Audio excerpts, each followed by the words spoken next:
Today's word is tipo. It has two different uses. The first one is when you use it as a type of, or a sort, or a kind. ¿Qué tipo de comida te gusta?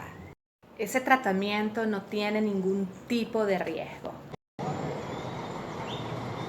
Ese tipo de ruido me molesta mucho. Tipo also means a guy. Él es un tipo interesante. Be careful if you are talking about a woman, because calling her a tipa, it sounds really rude. Unless you are saying something really great, like ella es una tipa fabulosa. Let's say that your friend came with someone and you are saying, oh, él vino con una tipa. You really didn't like that woman.